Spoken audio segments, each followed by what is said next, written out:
إن الحمد لله نحمده ونستعينه ونستغفره ونعوذ بالله من شرور أنفسنا ومن سيئات أعمالنا من يهده الله فلا مضل له ومن يضلله فلا هادي له وأشهد أن لا إله إلا الله وحده لا شريك له وأشهد أن محمدا عبده ورسوله صلى الله تعالى عليه وعلى آله وصحبه وسلم تسليما كثيرا أما بعد فإن أصدق الحديث كتاب الله وخير الهدي هدي محمد صلى الله عليه وسلم وشر الأمور محدثاتها وكل محدثة بدعة وكل بدعة ضلالة وكل ضلالة في النار أما بعد فأعوذ بالله من الشيطان الرجيم بسم الله الرحمن الرحيم فاذكروني أذكركم واشكروا لي ولا تكفرون وقال الله تعالى في موضع آخر ووصينا الإنسان بوالديه حملته أمه وهنا على وهن وفصاله في عامين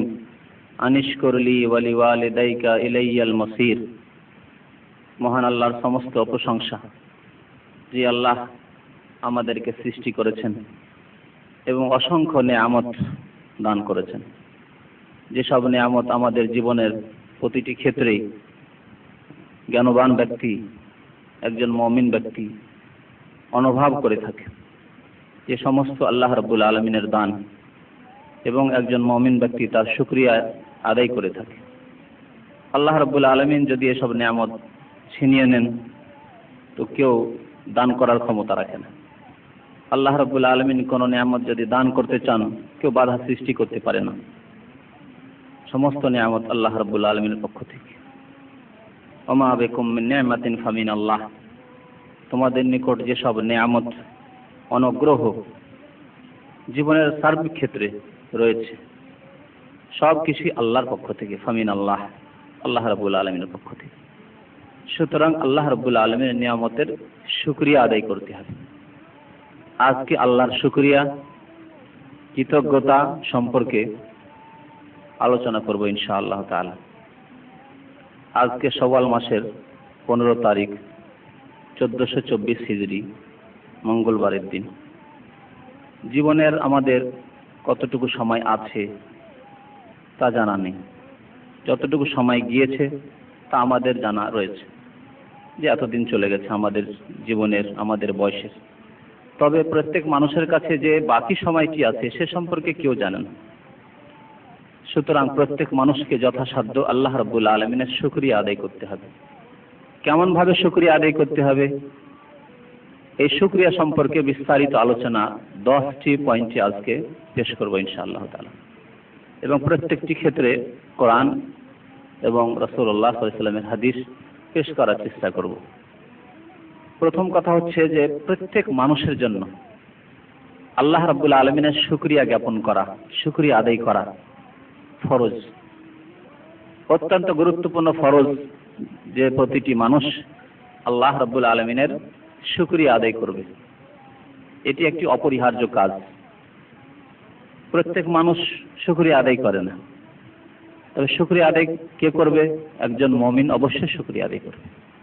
একজন মুমিন মুসলিম আল্লাহ রাব্বুল আলামিনের যেহেতু বান্দা এবং আল্লাহর দাসত্ব স্বীকার করেছে, আল্লাহর আনুগত্য করে থাকে, সুতরাং আল্লাহ রাব্বুল আলামিনের শুকরিয়া আদায় করবে। যেহেতু সেই ব্যক্তি ইয়াকিন রাখে, বিশ্বাস রাখে, তার এই দৃঢ় বিশ্বাস, ইতিকাদ রয়েছে যে যা কিছু নিয়ামত আমাদের দেখতে পাচ্ছি তা আল্লাহ রাব্বুল আলামিনের পক্ষ থেকে।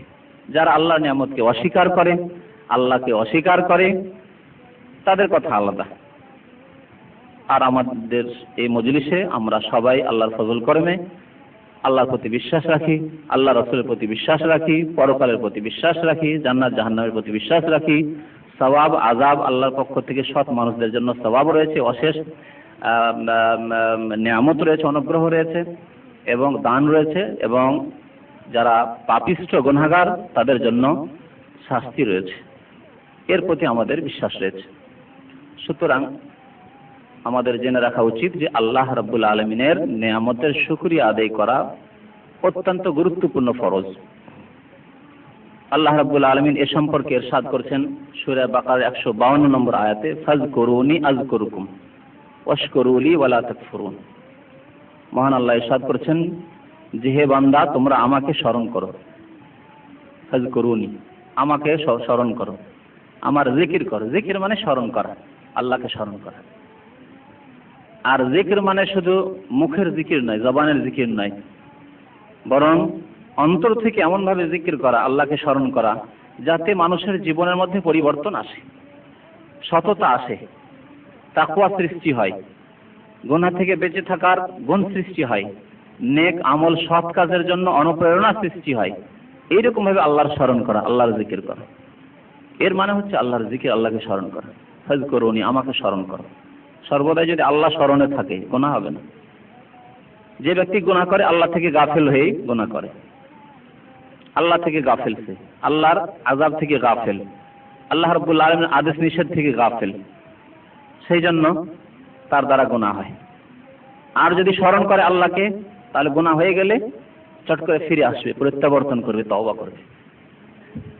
তো আল্লাহ তাআলা স্মরণ করতে বলছেন তাকে, ফাজকুরুনি, আমাকে স্মরণ করো। আল্লাহকে স্মরণ করলে আল্লাহ আমাদের স্মরণ করবেন।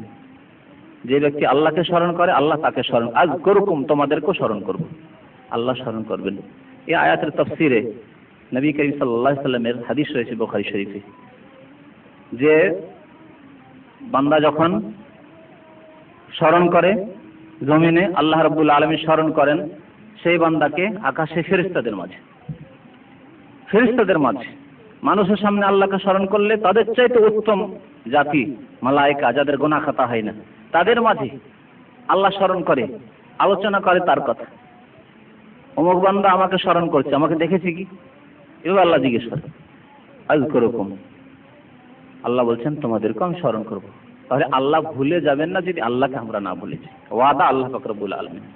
আল্লাহকে যদি আমরা স্মরণে রাখি তাহলে আল্লাহ আমাদের ভুলে যাবেন না। আল্লাহ আমাদের ডাকে সাড়া দেবেন, আমাদের দোয়াতে সাড়া দেবেন, আমাদের দোয়া কবুল করবেন।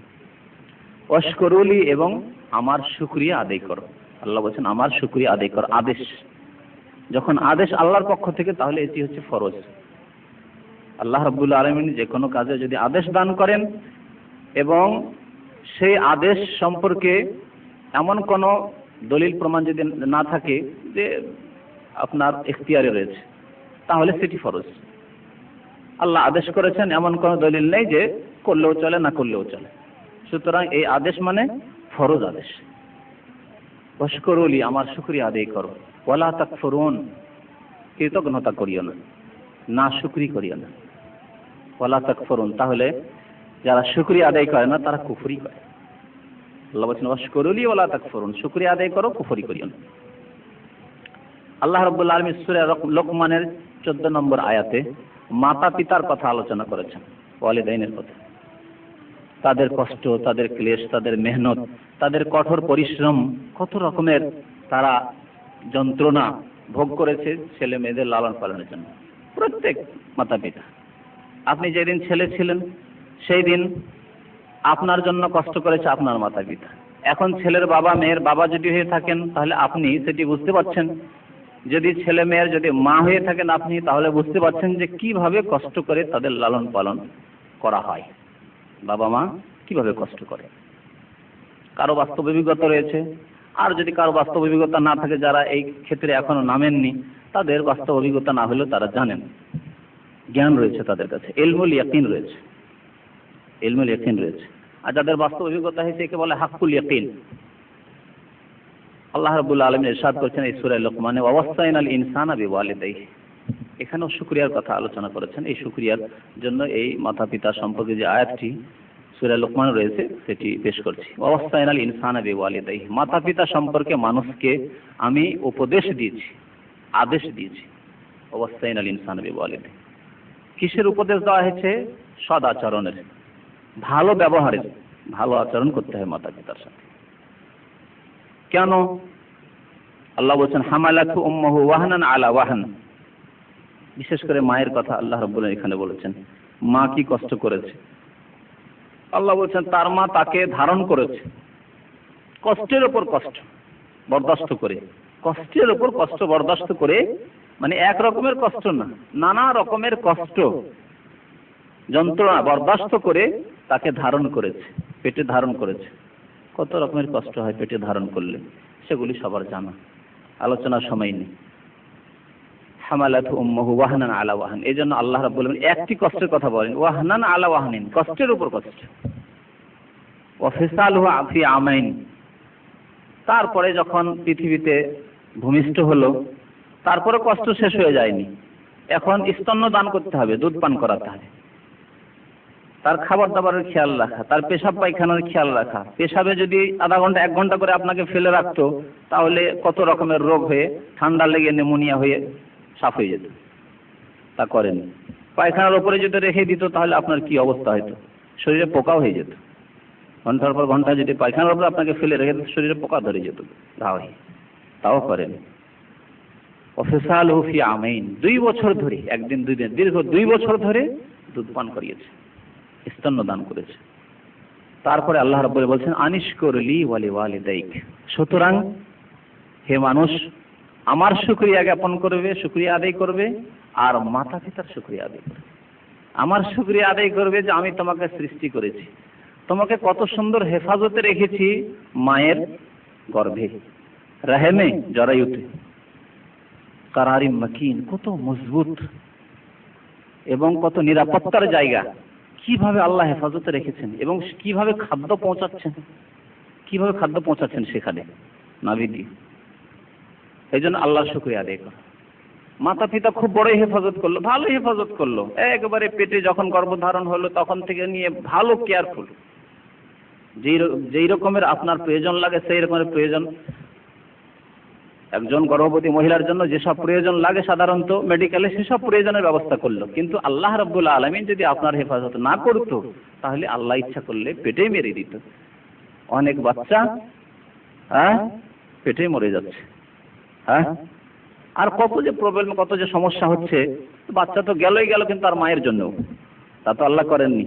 আমার ক্ষেত্রে, আপনার ক্ষেত্রে করেছেন কি? করলে পৃথিবীতে আসতাম না, এখানে পৌঁছিতাম না, কাজকর্মের যোগ্য হতাম না। আনিশকুরলি, সুতরাং প্রথম আল্লাহর শুকরিয়া আদায় করো। আল্লাহ আদেশ করছেন শুকরিয়া করা ফরজ।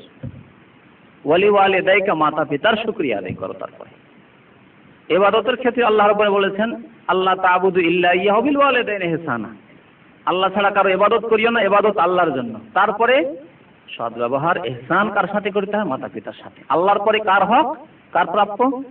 মাতা পিতার। আল্লাহ বলছেন আনিশকুরলি ওয়া লিওয়ালিদাইকা ইলাইয়াল মাসির। আর জেনে রাখো যে এখন শক্তিশালী হয়ে গেছো, শরীরে রক্তের গরম হয়েছে, যৌবন রয়েছে, আল্লাহকেও চিনলাম না, মাতা পিতাকেও ভ্রুক্ষেপ করলাম না, তাদের কথার তোয়াক্কা করলাম না, তাদের আদেশ অমান্য করলাম, কত দূর যাবে তুমি? আল্লাহ বলছেন ইলাইয়াল মাসির, আমার কাছে আবার ফিরে আসতে হবে।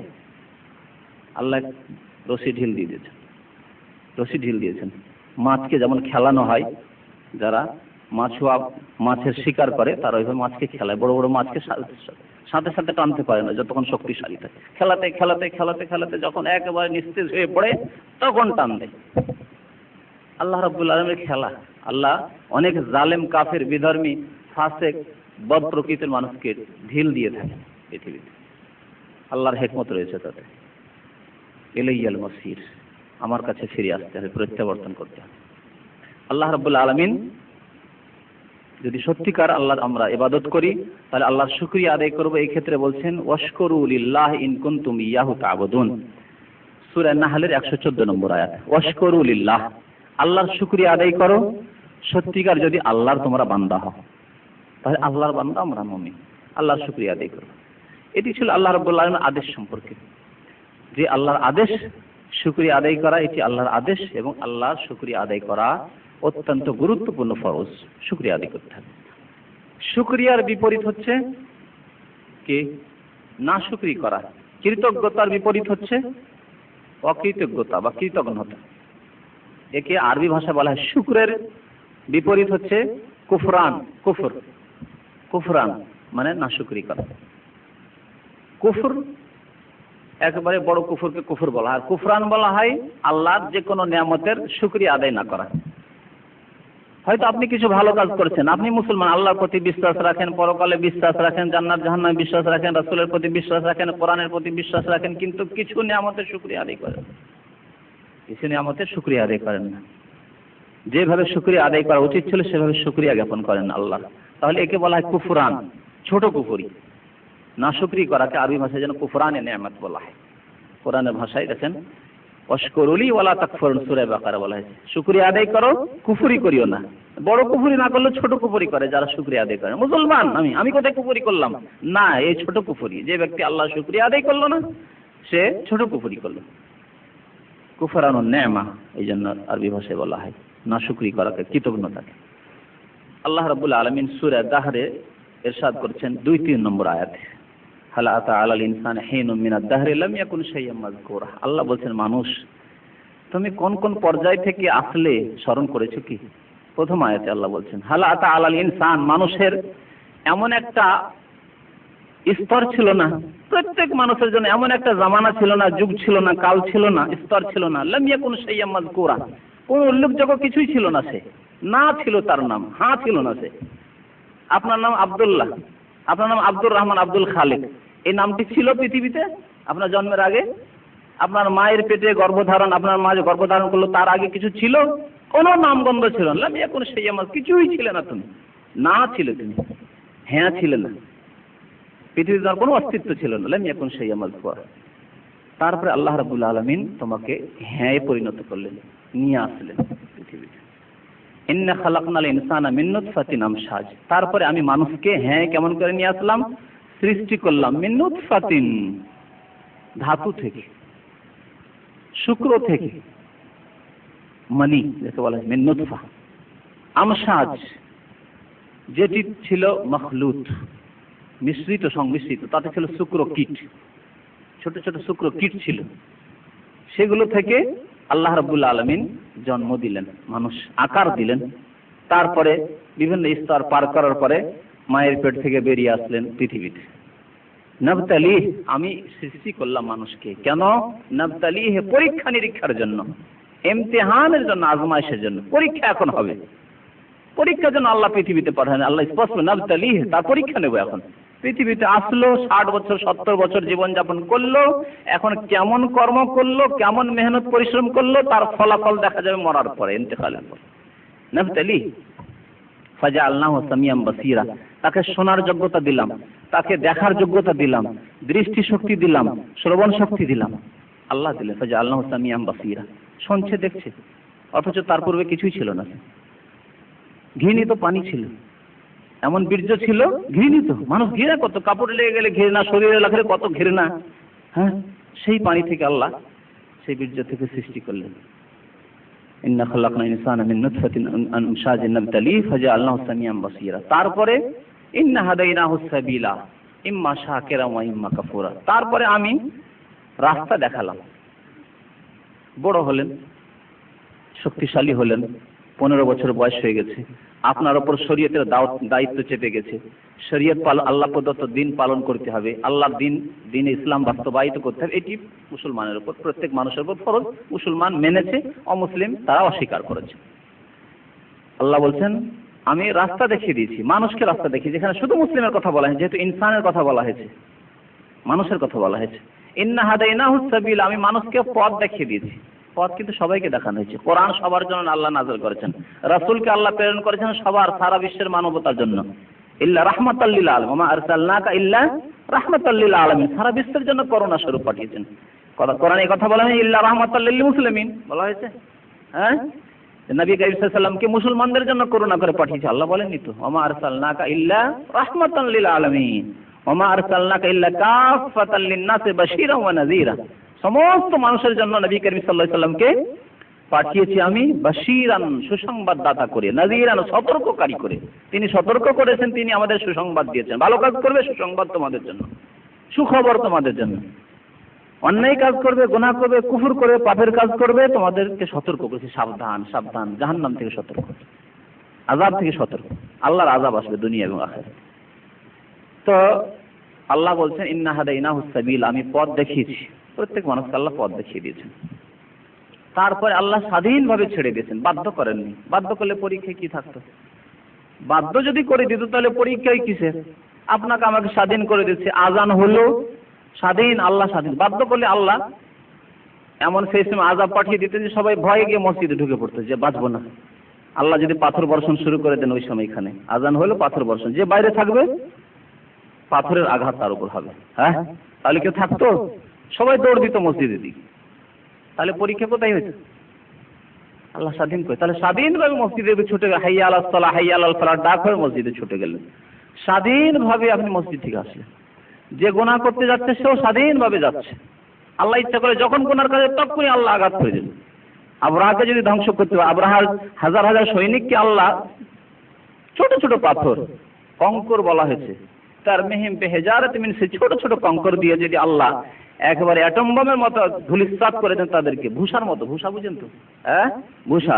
ওই যে আমাদের দেশে গম জবকে মেড়ে মেড়ে ভূষা করে দেওয়া হয় গরুকে বা মহিষকে খাওয়াবার জন্য, তো ওই রকম ভূষা ভূষা আল্লাহ করে দিতে পেরেছে। আল্লাহ কি ইচ্ছা করলে করতে পারেন না? কিন্তু করেননি। করলে পরীক্ষায় থাকতো, তাহলে আল্লাহ পরীক্ষা করবেন। সেজন্য রাস্তা দেখিয়ে দিয়ে ছেড়ে দিয়েছেন। নামাজ ফরজ, গুনাহ থেকে বেঁচে থাকা ফরজ। তুমি কোনটি করবে? গুনাহ থেকে বাঁচবে না বাঁচবে না, নামাজ পড়বে না পড়বে না, ঈমান আল্লাহর প্রতি নিয়ে আসবে না আসবে না, রাসূলের প্রতি ঈমান নিয়ে আসবে কি আসবে না, কোরআনের প্রতি ঈমান নিয়ে আসবে কি আসবে না। ইন্না হাদাইনাহু সাবিলা, রাস্তা দেখে ইম্মা শাকিরাম ওয়া ইম্মা কাফুরা। এখন তোমার সামনে দুটি পথ, হয় আল্লাহর শুকরিয়া জ্ঞাপন করো, কৃতজ্ঞতা করো, আর না হইলে কুফরি করো। তাহলে কি বুঝতে পারলেন? কুফরি হচ্ছে কিসের বিপরীত? শুকরিয়ার বিপরীত। শুকরিয়ার বিপরীত হচ্ছে কুফরি। যে ব্যক্তি আল্লাহর শুকরিয়া আদায় না করে সে কুফরি করল। আরো এই আয়াত থেকে বুঝতে পারলাম, যে ব্যক্তি হেদায়েতের পথ অবলম্বন না করে, ইসলামের পথ অবলম্বন না করে, আল্লাহ যে উদ্দেশ্যে সৃষ্টি করেছেন ইবাদতের জন্য, সে কি করলো? কুফরি করলো, শুকরিয়া আদায় করলো না। যে ব্যক্তি নামাজ না পড়লো সে শুকরিয়া আদায় করলো না। তাহলে যে ব্যক্তি হারাম থেকে বেঁচে না থাকলো সে শুকরিয়া আদায় করলো না, ঠিক না? যে ব্যক্তি যাকাত দিল না সে শুকরিয়া আদায় করলো না। যে ব্যক্তি রোজা রাখলো না রমজান মাসে সে শুকরিয়া আদায় করলো না। ইন্না হাদাইনাহু সাবিলা ইম্মা শাকিরা ওয়া ইম্মা কাফুরা। সবচেয়ে বড় শুকরিয়া। শুকরিয়া তো বিভিন্ন রকম ভাবে আমরা প্রকাশ করে থাকি এবং বিভিন্ন রকম ভাবে প্রকাশ করতে হবে, কথা সত্যি। কিন্তু সবচেয়ে বড় শুকরিয়া, আল্লাহর শুকরিয়া বিভিন্ন রকম ভাবে আদায় করতে হবে। খাই দাই আমরা বিসমিল্লাহ বলে খাই, আল্লাহর নাম নিলাম, আল্লাহর রিজিক। তারপরে খাওয়ার শেষে আলহামদুলিল্লাহ, শুকরিয়া, এও শুকরিয়া আদায় করি।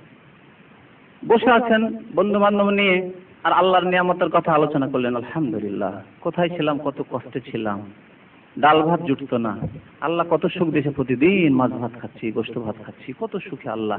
একটি জামা পাঞ্জাবির ব্যবস্থা হতো না। এমনও জামানা ছিল, অনেক ভাইয়ের এইরকম অবস্থা ছিল যে একটি জামা পাঞ্জাবি করবো যে ওর পয়সা জুটতো না। এখন আমার কাছে 5টি 7টি জামা কাপড় রয়েছে। শীতের পোশাক ছিল না, একই পোশাক সারা বছর চলতো।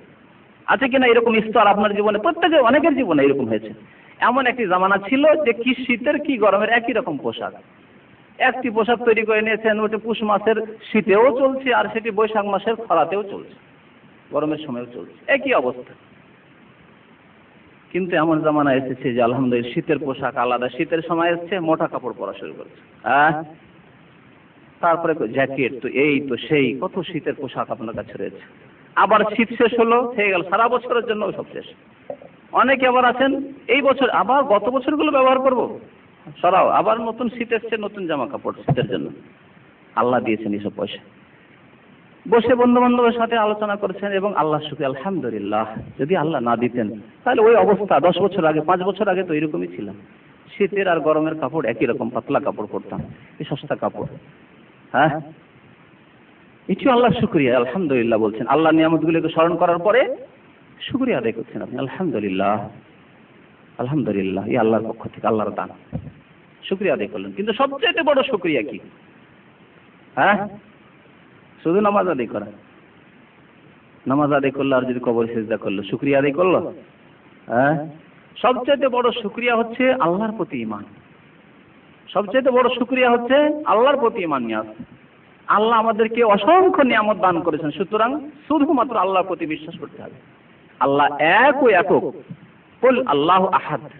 হে নবী বলো, প্রত্যেক মানুষকে এই আদেশ, এই মানুষ বলো আল্লাহু আহাদ, আল্লাহ এক ও একক। আল্লাহর কোনো অংশীদার নেই, আল্লাহর কোনো ক্ষেত্রে অংশীদার নেই, শরীক নেই, কোনো ক্ষমতাতে, কোনো ক্ষেত্রে না, ইলমে জ্ঞানের ক্ষেত্রে না, শক্তির ক্ষেত্রে, কুদরতের ক্ষেত্রে না, ছেলে সন্তান দান করার ক্ষেত্রে না, রুজি দান করার ক্ষেত্রে না, রোগ থেকে আরোগ্যতা দান করার ক্ষেত্রে, কোনো ক্ষেত্রে আল্লাহর কোনো অংশীদার নেই। না ইবাদতের ক্ষেত্রে, না দোয়ার ক্ষেত্রে যে আল্লাহর কাছে দোয়া করবো, আমার পীর সাহেবের কাছে দোয়া দরখাস্ত করবো, না, কোনো ক্ষেত্রে নেই। আল্লাহ আহাদ, আল্লাহ সমস্ত ইবাদতের ক্ষেত্রে, রুবুবিয়তের ক্ষেত্রে, উলুহিয়তের ক্ষেত্রে, ইবাদতের ক্ষেত্রে আল্লাহ আহাদ, আল্লাহ একই একক।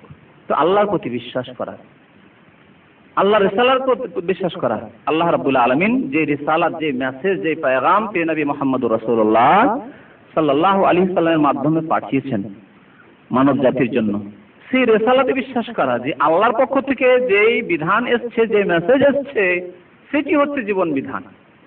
আল কোরআনের আকারে, নবী করিম সাল্লাল্লাহু আলাইহি সাল্লামের সহিহ হাদিসের আকারে এবং আমাদের নবীর মাধ্যমে যে বিধান এসছে সেটি আমাদের জীবনের প্রতিটি ক্ষেত্রে বাস্তবায়ন করা হচ্ছে সবচেয়ে বড় শুকরিয়া।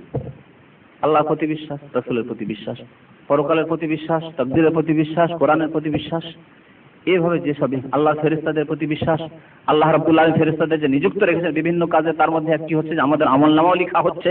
ডান দিকে এক ফেরেশতা, বাম দিকে এক ফেরেশতা, আনিল ইয়ামিন ওয়া আনিশ শিমালে কাঈদ, ডান দিকে বাম দিকে ফেরেশতা বসে আছে, লিপিবদ্ধ করছে আমলনামা। ভালো কাজ করলেও লিখছে, খারাপ কাজ করলেও লিখছে। সুতরাং খারাপ কাজ কি করে করতে পারছে? দুজন পাহারাদার পাহারা দিচ্ছে, ওই অবস্থায় খারাপ কাজ করা যাবে? আপনার সামনে একটি লোক যদি থাকে আর দেখে নেওয়ার ভয় থাকে, কোনো খারাপ কাজ করবেন না আপনি, কোনো খারাপ কাজ করতে পারবেন না আপনি লোকের সামনে। তাহলে এখানে মানুষ নয়, ফেরেশতা আল্লাহর পক্ষ থেকে ডিউটিতে লেগে আছে, কেমন করে খারাপ কাজ করছেন? হে বান্দা, যার এই বিশ্বাস আছে, কোরআনের প্রতি বিশ্বাস, আল্লাহ কোরআনে বলছেন ইয ইয়াতালাক্কাল মুতালাক্কিয়ানে আনিল ইয়ামিন ওয়া আনিশ শিমালে কাঈদ, দুই ফেরেশতা বসে রয়েছে ডান দিকে আর বাম দিকে। এই ফেরেশতা, দুই ফেরেশতার সামনে প্রত্যেক আমল ওই দুই ফেরেশতার সামনে হচ্ছে। যে কোনো পাপে থাকেন ওই দুই ফেরেশতা সরবে না। হাদিস আছে, রহমতের ফেরেশতা আপনার বাড়িতে ঢুকবে না যদি বাড়িতে কি থাকে, ছবি থাকে, ফটো থাকে। তাহলে আর কুকুর থাকে যদি, আর আরেকটি জিনিস আছে, ছবি তো বলা হলো, আর একটি জিনিস, ওই তো ছবির আওতাতে চলে আসবে। টিভি মানে টিভি তো বন্ধ থাকলে অসুবিধা, পুতুল মূর্তিগুলো ছবির মধ্যে চলে আসবে। আর একটি হচ্ছে, যদি কেউ নাপাক অবস্থায় গোসল ফরজ হয়ে আছে আর নামাজের সময় চলে যাচ্ছে বিনা ওযুতে, এরকম থাকে, নামাজের সময় চলে যাচ্ছে অথবা বিনা ওযুতে, বিনা ওযুতে না, ওযু করে থাকতে হবে। নাপাক হয়েছেন, স্বামী স্ত্রী সহবাস হয়েছে বা স্বপ্নদোষ হয়েছে, গোসলটা এখন করবেন না, নামাজের সময়ও নেই, এখন রাত 9টা, আচ্ছা রাত 3টাতে গোসল করে নেব। তাহলে এর মধ্যে কি করতে হবে? ওযু অবস্থায় ঘুমাতে হবে নাকি, ওযু অবস্থায় কাজকর্ম করতে, ওযু অবস্থায় খাওয়া দাওয়া করতে হবে। বিনা ওযুতে যদি করেন ওই ঘরে ফেরেশতা প্রবেশ করবেন না। আর নামাজের সময় চলে যাচ্ছে, ওযু করেই ঘুমাচ্ছেন কিন্তু নামাজের সময় চলে যাচ্ছে, গোসলটা সকালবেলা যখন একটু রৌদ্র হবে তখন করবে, চলবে? ফেরেশতা দাখিল হবে না ওই ঘরে। যে ঘরে বেনামাজি হয়ে আর নাপাক অবস্থায় মানুষ আছে সেই ঘরে রহমতের ফেরেশতা আসবে না। কিন্তু ওই যে আনিল ইয়ামিন ওয়া আনিশ শিমাল, ডান দিকে বাম দিকে যে দুই ফেরেশতা পাহারা দিচ্ছে, ওরা যাবে? যাবে না। ওই অবস্থায় কি পাপ করছেন তা তো লিখতে হবে, কি নেকি করলেন তাও তো লিখতে হবে, তাদেরকে ডিউটিতে তারা লেখা আছে। ওই ফেরেশতা সরবে না, কিন্তু কোনো মতে সরবে না।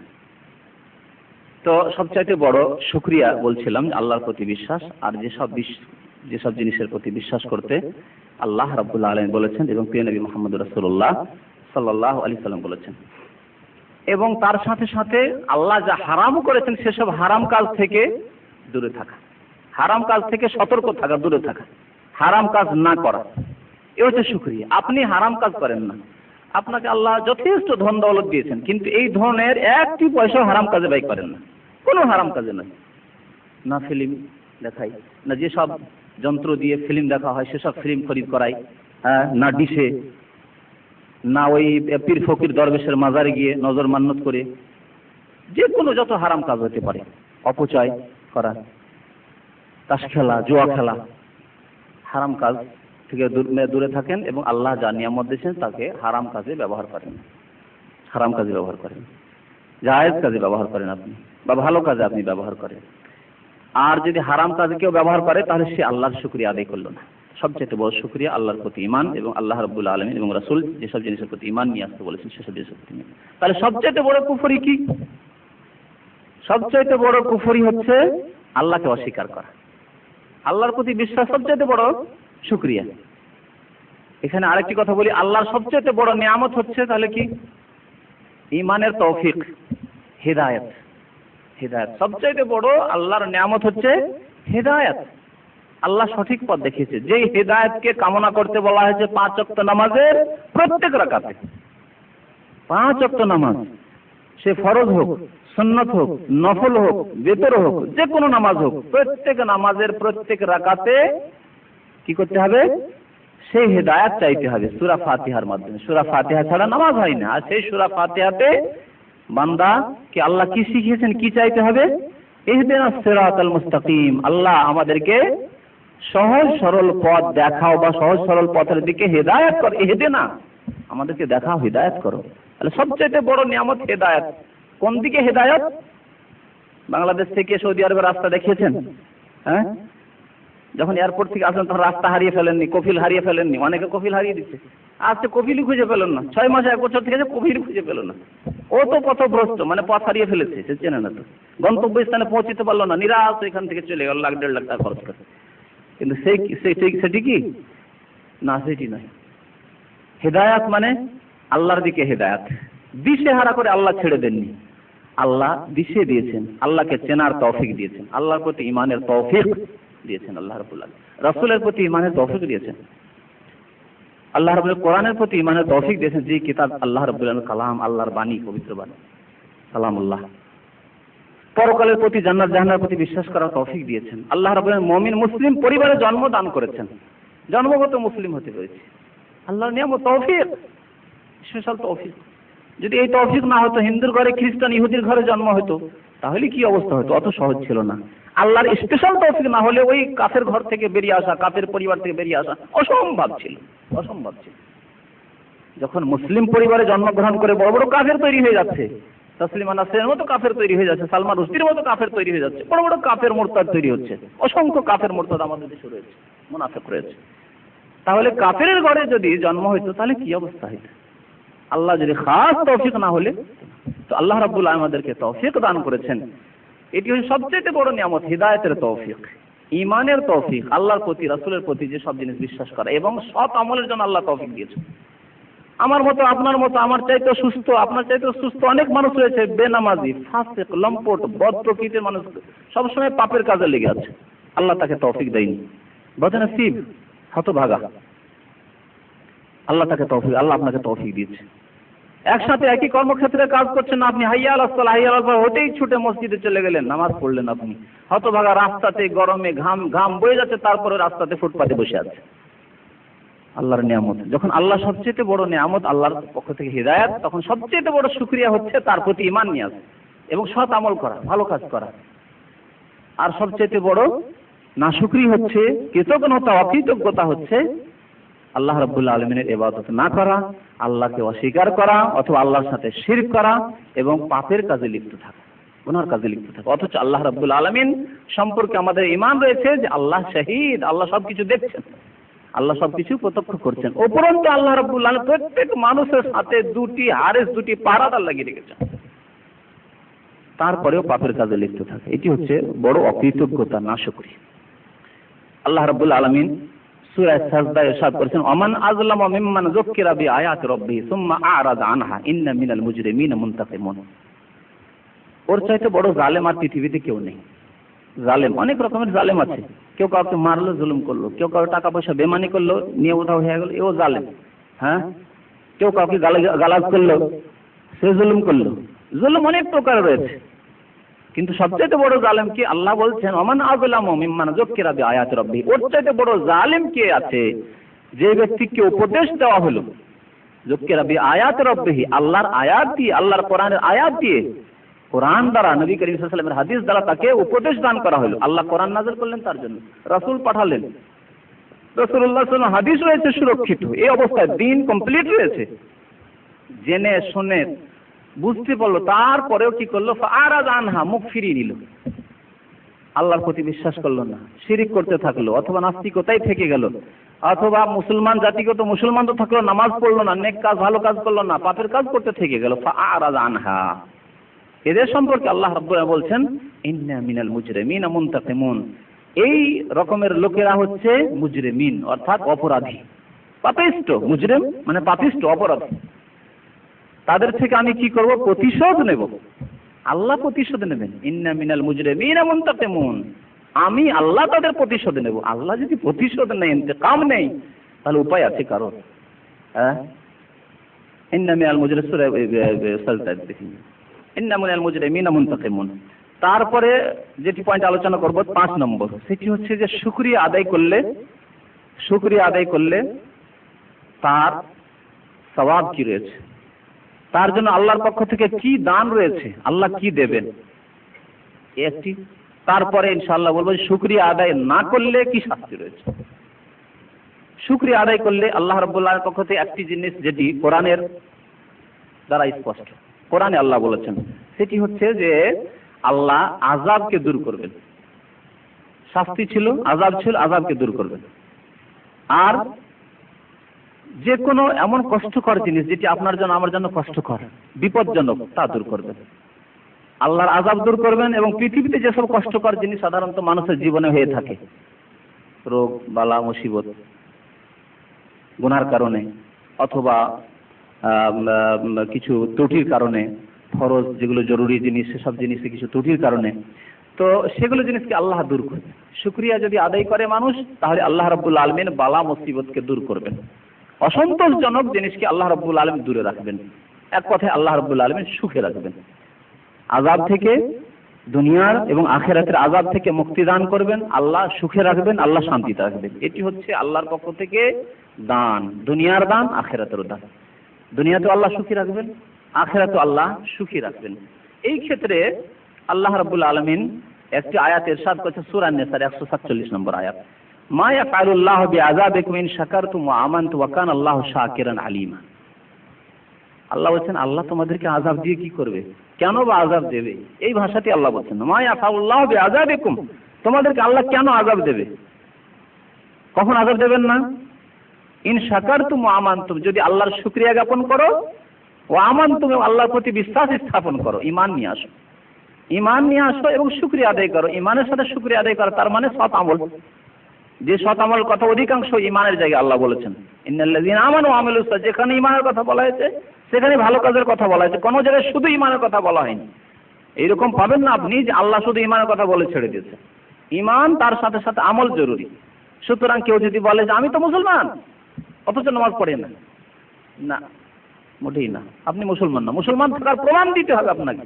আর সবচেয়ে বড় প্রমাণ মুসলমান হওয়ার পরে মুসলমান থাকার হচ্ছে নামাজ। যেহেতু নামাজের কথা বলা হয়েছে ঈমানের পরে, মুসলিম হওয়ার পরে।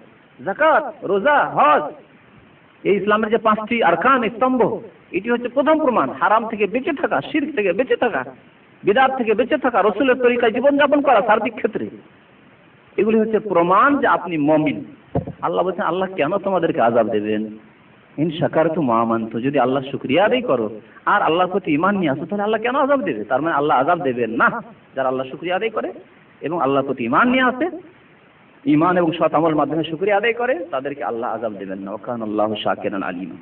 আরো আল্লাহ রাব্বুল আলামিন লূত আলাইহিস সালামের সম্প্রদায় সম্পর্কে, রমজান মাসে ইফতার ক্যাম্পে লূত আলাইহিস সালামের এবং তার সম্প্রদায়ের, তারা যে জালেম এবং পাপিষ্ঠ ছিল, চরম অপরাধ করত তারা, তাদের ঘটনা বিস্তারিত বর্ণনা করা হয়েছে। এখানে তার একটি অংশ, এই লূত আলাইহিস সালামের কওমকে, সম্প্রদায়কে ধ্বংস করেছেন আল্লাহ রাব্বুল আলামিন। কিন্তু লূত আলাইহিস সালামকে এবং তার 2টি মেয়ে ঈমানদার ছিল, যারা ঈমান নিয়ে এসেছিল লূত আলাইহিস সালামের প্রতি, তাদেরকে আল্লাহ পরিত্রাণ দান করেছিলেন, আযাব থেকে বাঁচিয়েছিলেন।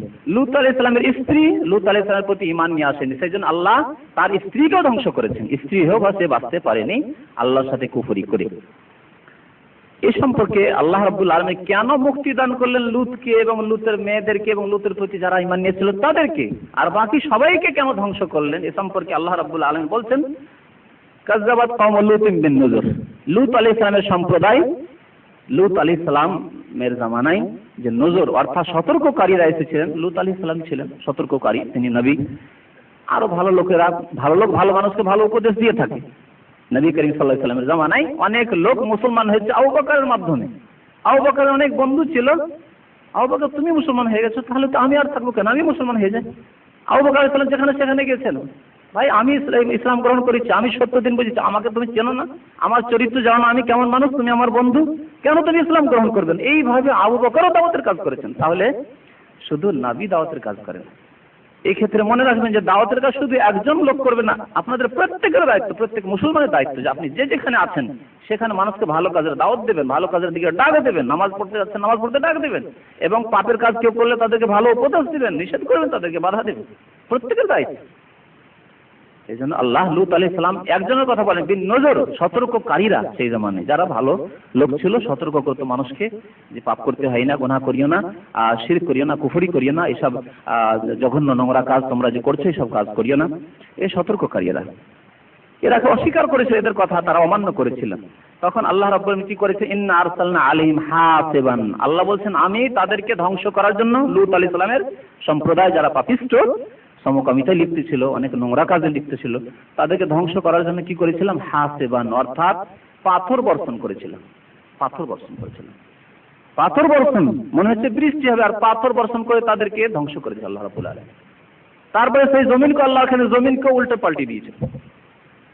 এত আল্লাহ অসন্তুষ্ট হয়েছিলেন, রাগান্বিত হয়েছেন এই জালেমদের উপর। তারপর আল্লাহ বলছেন, তবে আমি কাকে ধ্বংস করিনি, ইল্লা আলা লুতিন, তবে লূত আলাইহিস সালাম, লূত আলাইহিস সালামের বংশধর যারা মুমিন ছিল, ইমানদার তারা, নাজ্জাইনাহুম বিসাহার, ভোর রাত্রে সবাইকে আল্লাহ ধ্বংস করলেন, আযাব পাঠালেন, এবং ভোর রাত্রে তার আগে এদেরকে আদেশ করলেন তোমরা রাতারাতি বেরিয়ে পড়ো। কোরআনে বিস্তারিত আলোচনা, তোমরা রাতারাতি বেরিয়ে পড়ো, আর তোমরা উল্টো তাকিয়ে দেখবে না পেছন দিকে কি হচ্ছে না হচ্ছে, কিভাবে আগুন বর্ষণ হচ্ছে, পাথর বর্ষণ হচ্ছে, ধ্বংস হচ্ছে, ওই দৃশ্য তোমরা দেখবে না। মানুষ তো মাতৃভূমির দিকে ফিরে ফিরে দেখে, এটি মানুষের প্রকৃতি, তাই না? মাতৃভূমি ছেড়ে, এমনকি নবী কারীম যখন হিজরত করে আসলেন মক্কা থেকে, বারবার করে তাকাচ্ছিলেন মক্কার দিকে আর বলছিলেন, হে আল্লাহ, হে আল্লাহ, এত প্রিয় দেশ ছিল, এত প্রিয় শহর মক্কা ছিল, মক্কাকে একবার সম্বোধন করছেন, হে মক্কা, তুমি সবচেয়ে প্রিয় শহর আমার কাছে ছিলে, তুমি মাতৃভূমি, জন্মভূমি, কিন্তু তোমাকে ছাড়তাম না, কি করব, তোমাকে ছাড়তে বাধ্য করলো এই জালেমরা। এই আকাঙ্ক্ষা মানুষের থাকে, মাতৃভূমি ছেড়ে যখন চলে যেতে, জন্মভূমির সাথে মানুষের একটা সম্পর্ক থাকে। তো আল্লাহ যেন আগে সাবধান করে দিয়েছেন, কেউ তাকাবে না ওইদিকে, কেউ তাকাবে, ওয়ালা ইয়ালতাফিত মিনকুম আহাদ। তো এই লূত আলাইহিস সালামের বংশধরদের মধ্যে যারা ঈমানদার ছিল তাদেরকে আল্লাহ নাজাত দিলেন, মুক্তি দান করলেন। এটি কি আল্লাহ বলেছেন, নিয়ামাতাম মিন ইনদিনা, এটি আল্লাহর নিয়ামত, অনুগ্রহ। আল্লাহর নিয়ামত না হলে আল্লাহ তার সাথে ওদেরকে পিষে দিত। সাধারণত আযাব আসলে ভালো লোকও মারা যায়। আজকাল যে আমাদের দেশে বান বন্যা হচ্ছে বা জলোচ্ছ্বাস হচ্ছে বা আপনার তুফান হচ্ছে, ঝড় হচ্ছে, তাতে সবাই ক্ষতিগ্রস্ত হচ্ছে। এটি সাধারণত আল্লাহর নিয়ম। কিন্তু আল্লাহ রাব্বুল আলামিন যদি খাস অনুগ্রহ থাকে, খাস রহমত থাকে, তো আল্লাহ সৎ বান্দাকে বাঁচিয়ে দিতে পারে, আল্লাহ ইচ্ছে করলে বাঁচিয়ে দিতে পারে। কিন্তু সাধারণত আল্লাহ রাব্বুল আলামিনের আযাব ওইভাবে ব্যাপক হারে আসে, একটি, দুটি, চারটি, অল্প সংখ্যক লোক ভালো মানুষ থাকলে, অধিকাংশ যখন কাফের আর বদ প্রকৃতির পাপিষ্ঠ গুনাহগার হয়ে যায়, তখন আল্লাহর আযাব একেবারে একাকার করে দেয় সবাইকে। এইরকমই আল্লাহ রাব্বুল আলামিনের তরিকা, আল্লাহ রাব্বুল আলামিনের নিয়ম। কিন্তু আল্লাহ রাব্বুল তাদের মাঝ থেকে বেছে নিয়ে বলে, যাও তোমরা বেরিয়ে যাও, এই শহর থেকে, এই শহর থেকে, এলাকা থেকে বেরিয়ে যাও, তোমাদেরকে মুক্তি দান করবো। নিয়ামাতাম মিন ইনদিনা, আমার এটি নিয়ামত, কাযালিকা নাজজি মান শাকার, এইভাবে শুকরগুজার বান্দাদেরকে আমি প্রতিদান দিয়ে থাকি। শুকরগুজার এখানে বলা হয়েছে, যারা শুকরিয়া আদায় করে তাদেরকে আমি কি করি, এইভাবে প্রতিদান দিয়ে থাকি, বদলা দিয়ে থাকি। আল্লাহ মুক্তি দান করলেন কেন? এরা শুকরিয়া আদায় করেছে, শুকর আল্লাহর প্রতি ঈমান নিয়ে এসেছিল, লূত আলাইহিস সালাম নবীর প্রতি ঈমান নিয়ে এসেছিল। শুকরিয়া আদায় করে তাদেরকে আমি কি করি, এইভাবে প্রতিদান দিয়ে থাকি, বদলা দিয়ে থাকি। আল্লাহ মুক্তি দান করলেন কেন? এরা শুকরিয়া আদায় করেছে, শুকর আল্লাহর প্রতি ঈমান নিয়ে এসেছিল, লূত আলাইহিস সালাম নবীর প্রতি ঈমান নিয়ে এসেছিল, সেই জন্য আল্লাহ রাব্বুল আলামিন তাদেরকে নাজাত দান করেছে। তাহলে বালা মুসিবত দূর হলো না হলো না? বালা মুসিবত দূর হলো, এই ঘটনা থেকে জানতে পারলাম। আর একটি ফায়দা শুকরিয়া আদায় করলে, শুকরিয়া আদায় করলে আর একটি আল্লাহর পক্ষ থেকে অনুগ্রহ, সেটি হচ্ছে শুকরিয়া আদায় করলে যে কোনো জিনিসের শুকরিয়া আদায় করবেন সেটি বৃদ্ধি পাবে, বৃদ্ধি পাবে, নিয়ামত আরো বৃদ্ধি পাবে। যেসব নিয়ামত পেয়েছেন আল্লাহর পক্ষ থেকে, যে কোনো নিয়ামত বৃদ্ধি হবে। শুকরিয়া আদায় করছেন, চোখের দৃষ্টি শক্তি বৃদ্ধি হবে। শুকরিয়া, সুস্থতার শুকরিয়া আদায় করেন, আলহামদুলিল্লাহ আল্লাহ সুস্থতা দান করেছেন, বৃদ্ধি হবে। শুকরিয়া আদায় করছেন আপনি আপনার ছেলে মেয়েদের, শুকরিয়া আদায় করছেন আপনি আপনার ধন সম্পদের, শুকরিয়া আদায় করছেন আপনার হাত পায়ে, শুকরিয়া আদায় করছেন আপনার শ্রবণ শক্তি, শুকরিয়া আদায় করছেন আপনার বাক শক্তির, শুকরিয়া আদায় করছেন আপনার কলমের শক্তি। আল্লাহ রাব্বুল আলামিন বাড়িয়ে দেবেন এবং স্থায়ী রাখবেন, বাড়িয়ে দেবেন আর স্থায়ী রাখবেন, ক্ষণস্থায়ী না। আপনার এই নিয়ামতকে ছিনিয়ে নেবেন না, ছিনিয়ে নেবেন না। আল্লাহ অনেক মানুষকে এরকম ক্ষণস্থায়ী নিয়ামত দিয়ে থাকেন, বেঁচে থাকলো কিন্তু ছিনিয়ে নিল, হয় না? হয় না? দৃষ্টি শক্তি ছিল 5 বছর আগে ছিল, এতদিন আগে ছিল, তারপরে অন্ধ হয়ে গেল, হচ্ছে না? হচ্ছে না? সুস্থ ছিলেন, হঠাৎ করে এমন মারাত্মক রোগে আক্রান্ত হলেন যে একেবারে কঠিন অবস্থা, বিছানা ধরে নিলেন আপনি। আল্লাহ এইভাবে ছিনিয়ে নেবেন না, বরকত দান করবেন, এবং নিয়ামতকে বৃদ্ধি করবেন যদি আল্লাহর শুকরিয়া আদায় করা যায়। এই সম্পর্কে আল্লাহ রাব্বুল সূরা ইব্রাহিমের আয়াত নম্বর 7 ইরশাদ করেছেন, ওয়া ইয তাআযানা রাব্বুকুম লাইন শাকারতুম লাযীদান্নাকুম ওয়া লাইন কাফারতুম ইন্না আযাবি লাশাদীদ। আল্লাহ রাব্বুল আলামিন বলছেন যে তোমাদের পরওয়ারদিগার, তোমাদের পালনকর্তা রব ইরশাদ করছেন, তারপরে শুকরিয়া আদায় না করে ওয়া লাইন কাফারতুম ইন্না আযাবি লাশাদীদ, আর যদি তোমরা কুফরি করো অর্থাৎ অকৃতজ্ঞতা প্রকাশ করো, নাশুকরি করো, আর এই নাশুকরি বিশেষ করে মহিলারা বেশি করে। হাদিস আছে যে মহিলারা বেশি নাশুকরি করে, অকৃতজ্ঞতা প্রকাশ করে।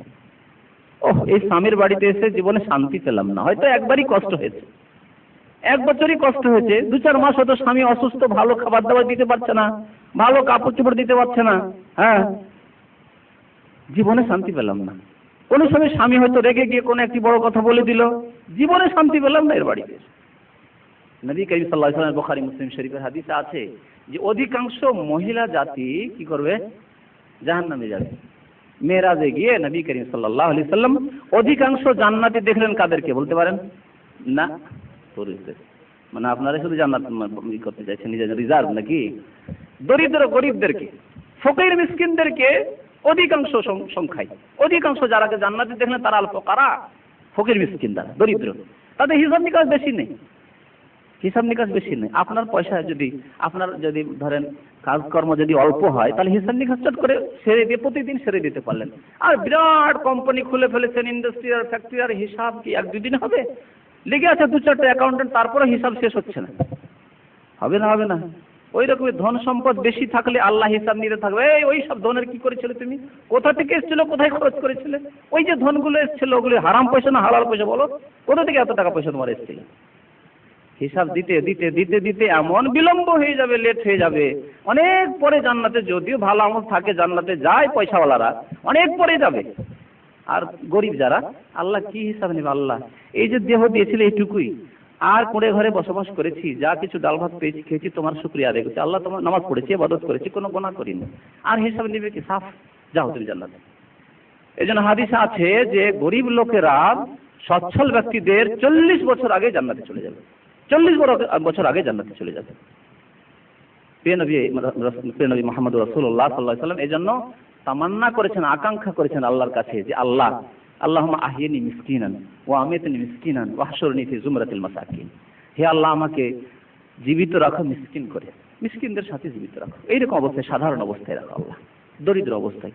ওয়া আমিতনি মিসকিন, আমার যখন মরণ হয় তখন যেন মিসকিন অবস্থায়, দারিদ্রতার অবস্থায়, বেশি টাকা পয়সা যেন না থাকে, কিছু না থাকে। এই জন্য নবী করিম ইন্তেকাল হচ্ছে, আর তার অস্ত্র দেওয়া রয়েছে অন্য জায়গায়, বন্দুক, হ্যাঁ, ইহুদির কাছে, ইহুদির ঘরে কিছু জব নিয়ে এসছে ছেলে মেয়েদের খাবারের জন্য, পরিবারের খাবারের জন্য।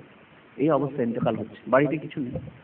ওয়াহশুরনি ফি জুমরাতিল মাসাকিন, নবী করিম সাল্লাল্লাহু আলাইহি ওয়াসাল্লাম আল্লাহর কাছে দোয়া করছেন, হে আল্লাহ, আমাকে মিসকিনদের দলে গণ্য করিও, তাদের অন্তর্ভুক্ত করিও, তাদের সাথে আমার হাসর করিও। মিসকিনদের দলে হলে সর্বাগ্রে নবী করিম সাল্লাল্লাহু আলাইহি ওয়াসাল্লাম এই জন্য তো জান্নাতে যেতে পারবেন। মিসকিনদের সাথে, মিসকিনরা আগে যাবে, তার আগেই চলে যাবেন নবী করিম সাল্লাল্লাহু আলাইহি ওয়াসাল্লাম, যেহেতু মিসকিনদের অন্তর্ভুক্ত। আর যদি পয়সাওয়ালাদের অন্তর্ভুক্ত হতেন তাহলে তো লেট হয়ে যেত। তো কি বলছিলাম? হ্যাঁ, মেয়েদের কথা বলছিলাম, কথাটি শেষ হয়নি তো। তো মেয়েরা, নবী করিম সাল্লাল্লাহু আলাইহি ওয়াসাল্লাম মেরাজে দেখেন গরিবরা বেশি জান্নাতে, আর জাহান্নামী কারা বেশি? মহিলারা। মহিলাদের এতরাজ, অভিযোগ শুরু হয়ে গেল, ইয়া রাসূলুল্লাহ, আমরা কি করলাম যে আমরাই বেশি জাহান্নামে যাব? তখন নবী করিম সাল্লাল্লাহু আলাইহি ওয়াসাল্লাম কি বলেছিলেন? তোমাদের চরিত্র হচ্ছে যে বেশি বেশি তোমরা মানুষকে গালাগালি করতে পারো, লানতান করতে পারো, ধৈর্য কম। একটি ছেলে কিছু অবাধ্যতা করলে, অন্যায় কাজ করলে, বা কথা শুনলো না, যা মরে যা তুই, বলে না, বলে না, ধৈর্য কমের কারণে এরকম কথা বলা নিষেধ। ফিরে কেন আসলি তুই? চলে গেছে 2-4 ঘন্টা হয়তো আসেনি, ফিরে কেন আসলি? ফিরে যাতি তুই, আসলি কেন তুই? ধ্বংস হয়ে যাতি। এইরকম কথাবার্তা, চরম কথাবার্তা। তো লানতান করা, গালাগালি করা, এগুলি মহিলাদের স্বভাব। আর ওয়াতাকফুরনাল আশির, আর স্বামীর তোমরা শুকরিয়া আদায় করো না। স্বামী একটু কষ্টে রাখলে খাবার দাবার ভালো দিতে পারছে না, আজকে লবণ নেই তো তেল নেই, তোমার বাড়িতে এরকমই লাগা থাকে সবসময়। তোমার বাড়িতে আজকে লবণ নাই তো কালকে তেল নাই, এই অবস্থায় কেন তোমার? শুকরিয়া আদায় করে না। অধিকাংশ মহিলাদের এই অবস্থা, যার ফলে সুতরাং কি করতে হবে? মহিলাদেরকে এসব জিনিস থেকে সাবধান থাকতে হবে, শুকরিয়া আদায় করতে হবে। আলহামদুলিল্লাহ, কোন অবস্থায় ছিলাম, ভালো আছে। আমি তো আলহামদুলিল্লাহ স্বামীর বাড়িতে ডাল ভাত খেতে পাচ্ছি, অনেক আছে স্বামীই পাইনি। নিচের দিকে দেখতে হবে, নিচের দিকে। হাদিসে কি আছে? তিরমিজির হাদিসে নবী করিম সাল্লাল্লাহু আলাইহি ওয়াসাল্লাম বলেছেন যে তোমাদেরকে যখন উপর দিকে দেখবে তখন বড়ই কষ্ট পাবে, মানসিক যন্ত্রণা। উপর দিকে তাকালে শান্তি পায় না কেউ। ইযা নাযারা আহাদুকুম ইলা মান ফাদলা আলাইহি ফালইয়ানজুর ইলা মান হুয়া আসফালা মিনহু। যখন উপর দিকে দেখবে, ও আমার বেতন হচ্ছে 500 টাকা আর এর বেতন 1000 টাকা, অথচ আমার কোয়ালিফিকেশন আমি বিএ পাস রে বাবা, আর এ তো নিরক্ষর জাহেল মূর্খ। হ্যাঁ, এইভাবে যদি চিন্তা করেন শান্তি পাবেন? এও ইঞ্জিনিয়ার আমিও ইঞ্জিনিয়ার, এও ডাক্তার আমিও ডাক্তার, এর বেতন 5000 আমার বেতন 2000, শান্তি পাওয়া যাবে? একই সাথে পড়াশোনা করলাম, এত দূর চলে গেল আর আমি থেকে গেলাম এখানে, শান্তি পাবেন?